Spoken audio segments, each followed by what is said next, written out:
por introducir también todas las novedades sobre la investigación de Almería, porque también es algo que supimos ayer, una supuesta trama de comisiones ilegales en la compra de material sanitario. Pedro Jiménez, buenos días. ¿Qué tal, Ángeles? Buenos días. Ayer estábamos haciendo el programa, estábamos en el abierto todavía, cuando supimos que la Guardia Civil había detenido a 7 personas, entre ellas el presidente y el vicepresidente de la Diputación Provincial de Almería, también el alcalde de Fines.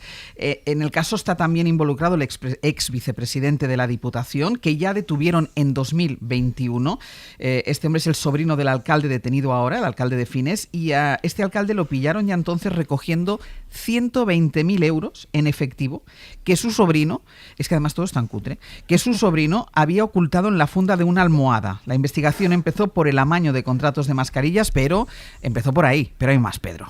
Sí, vamos por partes, Ángeles, porque sí, ayer detuvieron al presidente de la Diputación de Almería, que se llama Aureliano García, a su vicepresidente Fernando Jiménez y al alcalde de Fines, Rodrigo Sánchez, que es el tío del ex vicepresidente de la Diputación y el presunto cerebro de esta trama de corrupción, Óscar Liria. La UCO practicó registros en esta investigación que empezó cuando un juzgado de Barcelona, que seguía a una organización criminal dedicada al narcotráfico y a la extorsión, descubrió que uno de sus miembros fue el empresario que consiguió este contrato de mascarillas de la Diputación de Almería. El investigado explicaba en las conversaciones intervenidas que acababa de hacer una operación de 2 millones, pegando literal un pepinazo al precio de las mascarillas, que los de Almería se habían quedado 400 y él otros 400, porque, le decía a su compinche, cuando se hacen negocios con políticos hay muchas manos de por medio. En esas conversaciones también figura la cúpula del PP en la Diputación. ¿Tienes mascarillas?, le pregunta el ex vicepresidente Liria al vicepresidente Jiménez,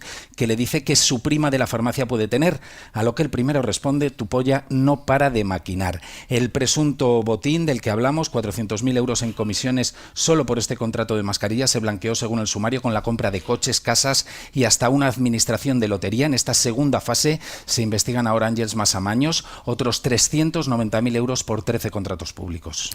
Gracias, Pedro.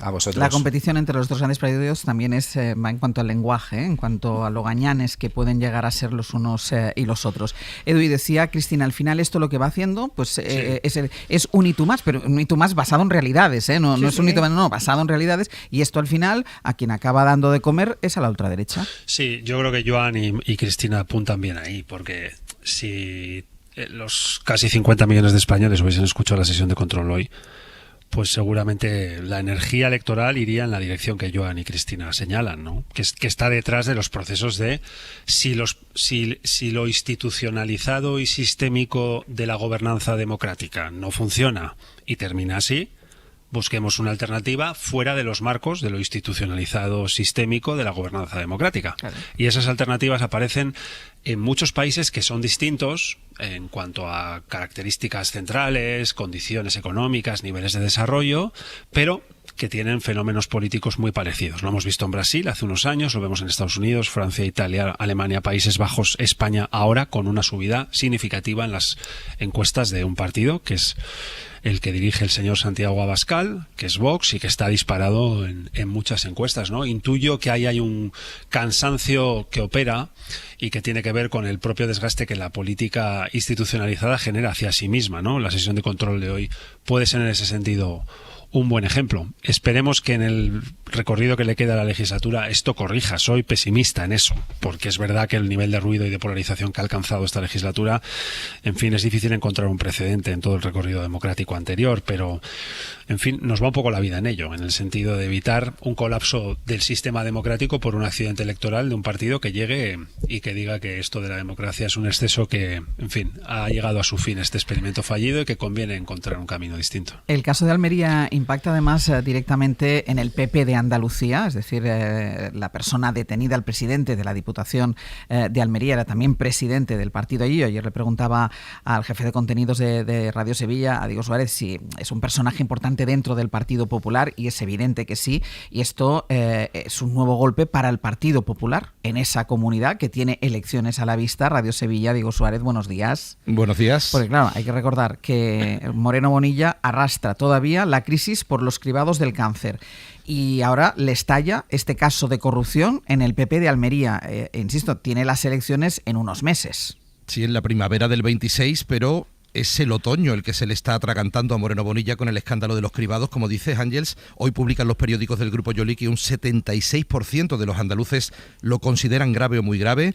Tiene también 2 investigaciones judiciales abiertas en este momento por los contratos sanitarios y ahora le estalla a Moreno esta bomba política de consecuencias aún por determinar y que mantiene en el calabozo de Almería a su hombre fuerte en la provincia, al presidente de la Diputación y del partido, Javier Aureliano García, al que Moreno ha tenido que expulsar solo 2 semanas después de incluirlo en su nueva dirección. Moreno Bonilla había salido contento de un congreso regional a su medida para poner en modo electoral a los afiliados, dar por amortizado el escándalo de los cribados, pero en solo unos días se le ha vuelto a rasgar otra vez su bandera, la de la estabilidad. Moreno quiere transmitir tolerancia cero, ha actuado con rapidez, su equipo intenta trasladar que la expulsión de García y el cese de su consejera de salud demuestran la ejemplaridad y firmeza del presidente, pero la oposición acusa ya al PP andaluz de estar más tiempo en los juzgados que en los despachos. Almería, Ángels, es para el PP más que un bastión. Casi la mitad de los almerienses que vota lo hace al Partido Popular y otro 20% vota a Vox. Hegemonía en la provincia por la que se presentaba, recordarás, el líder histórico del PP andaluz, Javier Arenas, sí, y el otro líder histórico, Gabriel Amat, de quien heredó la Diputación el ahora detenido Javier Aureliano. Almería es precisamente también una de las provincias donde el PP podría perder escaños frente a Vox, donde ha calado ese discurso antiinmigrante en la provincia de los invernaderos. Así que Moreno va hoy a Madrid a presentar su libro Manual de Convivencia, mientras su partido mira al Santoral, acordándose de Santa Bárbara porque truena ahora mismo sobre San Fernando y sobre San Telmo, las sedes del partido y del gobierno de Andalucía debilitadas por una tormenta política que esta vez viene del poniente. No ha elegido un buen día para presentar su libro en Madrid, el presidente de la Junta de Andalucía. Diego, gracias. Hasta luego. Y es verdad, Cristina, que parecía que iba a ser un camino plácido de alguien que tiene mayoría absoluta y que además gobierna hacia afuera, sin estridencias, es decir, no está todo el día en los titulares. Hasta hace 2 días no confrontaba con el jefe del Ejecutivo español, con Pedro Sánchez. Ahora ya ha cogido también el relevo, no el relevo porque ya sigue con eso, pero ha cogido la manera de actuar de la presidenta madrileña, pero se le complica a Moreno Bonilla el camino hacia las elecciones. Se le complica mucho, sobre todo esa mayoría absoluta, porque se están dando 2 elementos que pueden hacerle mucho daño, ¿no?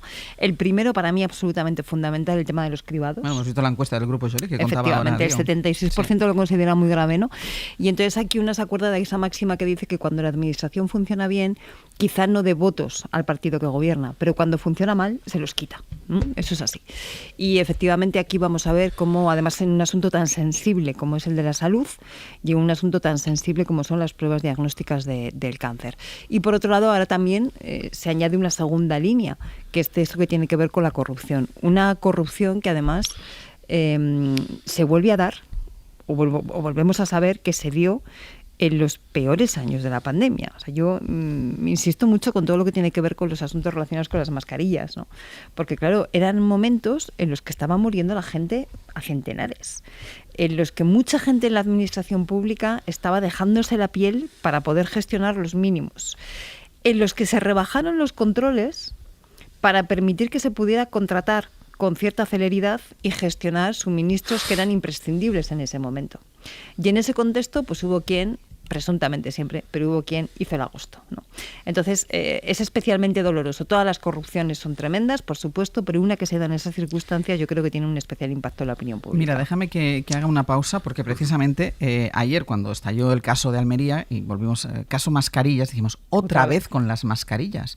O sea, mientras la gente estaba intentando no morir, mientras lo estaba pasando mal, mientras tenía familiares en hospitales, mientras la incertidumbre era lo que reinaba en nuestras vidas, había gente que con toda la frialdad del mundo era capaz de ver dinero en un negocio como el de las mascarillas, en un elemento de tanta necesidad como fue en aquel momento las mascarillas. Vamos a hacer una pausa y a la vuelta hacemos una especie de recopilación de todos los casos mascarillas que hemos ido conociendo. Javier Bañuelos, buenos días. ¿Qué tal, Ángeles? Buenos días. Decíamos de hacer un poco de recopilación de todos los casos mascarillas que hemos ido conociendo, y lo comentaba ahora Cristina, en lo peor de la pandemia había gente que se dedicaba a hacer negocio, que encontró una vía para hacer negocio con la compra y venta de estas mascarillas, porque estábamos hablando ahora de Almería, pero también podemos hablar de Coldo, de Ábalos, también podemos hablar del hermano, del novio de Isabel Díaz Ayuso, que han tenido recorrido político, el pelotazo en el Ayuntamiento de Madrid. ¿Qué ha pasado? Hagamos esta recopilación. Bueno, pues sin duda, Ángeles, hubo un patrón común, ¿no? Hubo quienes, como decías, aprovecharon una de las peores crisis de la historia para hacer negocio, pero para hacerlo de forma fea, irregular. Hay varios casos abiertos, otros ya cerrados, como por ejemplo la sentencia a los comisionistas Luis Medina y Alberto Luceño, que vendieron, recordaréis, mascarillas al Ayuntamiento de Madrid. Es verdad que fueron absueltos de estafa, pero el tribunal sí condenó a 3 años de cárcel a Luceño por fraude fiscal y falsedad documental. En 2022 también se investigó a Tomás, el hermano de Isabel Díaz Ayuso, en su caso por vender a la Comunidad de Madrid tapabocas por el doble de su valor en lo peor de la pandemia y llevarse nada menos que una comisión de 234.000 euros. Anticorrupción acabó archivando aquella denuncia. Quien sí está a punto de sentarse en el banquillo es la pareja de la presidenta madrileña, Alberto González Amador, que pasó de facturar poco más de 300.000 euros en 2019 a más de 2 millones en 2020, también gracias a la venta de mascarillas. Disparó su facturación, sin embargo, su declaración tributaria, fue similar, por eso está acusado de un fraude fiscal de más de 350.000 euros, delito continuado contable y también pertenencia a grupo criminal en la pieza ya cerrada, porque no hay que olvidar que también está acusado de corrupción en los negocios en una vía que permanece aún bajo investigación. Y en este rosario de casos, Ángeles, pues evidentemente lo apuntabas, ¿no? El caso Ábalos, el Supremo ha propuesto ya juzgar al exministro, también a su asesor, a Koldo García, y al comisionista Víctor de Aldama por los contratos de mascarillas con la empresa Soluciones de Gestión. Les atribuye los delitos de pertenencia a organización criminal, cohecho, tráfico de influencias y malversación, y además, sin olvidar que la Audiencia Nacional también continúa ahora mismo con la investigación abierta sobre las adjudicaciones de mascarillas colocadas también por la misma trama, en este caso en Baleares y en Canarias. Mañuelos, gracias. Un abrazo. Recordábamos antes que se relajaron las medidas porque era urgente la entrada, no había mascarillas en España y era importante y urgente la entrada de mascarillas a nuestro país, y hay gente que vio el símbolo del dólar, que esto lo hemos visto en los chats de Almería, el símbolo del dólar al lado de una mascarilla. Es que esto es grave porque, ¿sabes por qué? Porque constantemente estamos diciendo que hay un exceso de burocracia en muchos procedimientos. Y a la que la relajas. Exacto. Entonces, esto es terrible porque, la gente que funciona con normalidad y es honesta, etcétera, dice, ¿por qué me están pidiendo tantos elementos de control? ¿Por qué tardo tanto en que se produzcan las aprobaciones de cualquier cosa? Y luego resulta que pasa esto, ¿no? Que cuando lo relajas, pues la gente... Y lo que dice es subirte a la condición humana. Es decir, en un momento de sufrimiento, es que es impresionante. O sea, tener la sangre fría de en ese momento en el que la gente buscaba mascarillas por donde podía, sufría por los suyos. Recordemos que había días que aquí dábamos 900.000 muertos al día. Había quien era capaz de vivir al margen de todo esto, pensando solo en el dinero que podía hacer en el comercio de un material tan necesario, Edu. Claro, uno quiere imaginar, como ciudadano, lo digo ya, que cuando llega a un escenario dantesco como era aquel de 900 personas, 1.000 personas muertas cada día, era un escenario de muerte permanente, de una amenaza. Hoy ya sabemos que la historia terminó con la vacuna, que salimos de allí, que ahora ya hemos vuelto a una cierta normalidad, con la herida tan tremenda que aquella pandemia dejó a nivel global, a nivel también nacional, con muchos muertos y muchas familias afectadas que perdieron familiares. Y que no tiene arreglo aquello, ¿no? Pero en el corazón de las tinieblas de aquellos días tan feos y tan dramáticos, uno quiere pensar que quienes están en el entramado que toma decisiones va a matarse para cuidarnos, va a buscar cómo ayudarnos. Y resulta que hubo mucha gente que lo hizo así. Mucha gente. Primero en los hospitales, en el sistema de salud. Segundo, en voluntariado de gente que dio lo mejor de sí mismo. Tercero, alcaldes y alcaldesas que abrieron la puerta a los ayuntamientos y sin tener recursos se dejaron la vida para ayudar a sus conciudadanos en pueblos pequeños y en ciudades grandes. Gente en el Ministerio de Sanidad, funcionarios. Mucha gente dio la batalla, pero resulta que en esa masa había dentro cabecitas pensando en cómo hacer negocio con el dolor ajeno. Y la pregunta es de nuevo la de antes. ¿Cómo es posible que alguien pueda pensar en lucrarse cuando un país está sufriendo lo que España sufrió y la sociedad española sufrió en aquella pandemia? Pues resulta que lo hubo. Hubo gente de todos los colores, del PP, del otro, de tal. Sí, de todos los colores. Que aparecieron por ahí, gente con seguidores que de repente querían ganar dinero a cuenta de subir la factura de entregas de mascarillas que llegaban desde no sé dónde con comisiones disparatadas para salvar vidas en un momento como fue aquel, ¿no? es un poco el espejo de Dorian Gray, ¿no? Ese monstruo reflejado de nosotros mismos que no queremos ver y que es terrible porque la foto, desde luego, no es una foto nada agradable. Y convivían unos y otros en la mesa de al lado probablemente. Es decir, esta gente que estaba haciendo negocios ilícitos con mascarillas, con comisiones ilegales, convivía etcétera, con el ejemplo ético. Justamente, convivía en la mesa de al lado con los que se estaban dejando la vida literalmente, y todos hemos tenido experiencias. Profesionales sanitarios, profes de coles, de educación secundaria, personal al servicio de cualquier tipo de administración pública, se estaban dejando literalmente la vida y todos convivían. Por eso yo muchas veces me pregunto qué pensarán los segundos o cómo reaccionarán los segundos cuando se dan cuenta que el que tenían al lado, pues efectivamente estaba haciendo ese tipo de negocios. Y creo que es una vía interesante para ir acotando la posibilidad de que esto pase. Que aquellos que están directamente afectados, porque esto va en detrimento de la reputación de todos, tengan sistemas, tengan formas de revolverse a priori. No cuando ya sabemos qué ha pasado, que entonces ya está en manos de la justicia, sino a priori, ¿no? Creo que por ahí hay que explorar más vías de las que tenemos. Sí, hay una concepción de lo público que seguramente, debido a nuestra historia, no lo entendemos como algo de la cual somos todos responsables, sino que es alguien que ocupa lo público. Y entonces sí, la pregunta es, ¿conoces a alguien?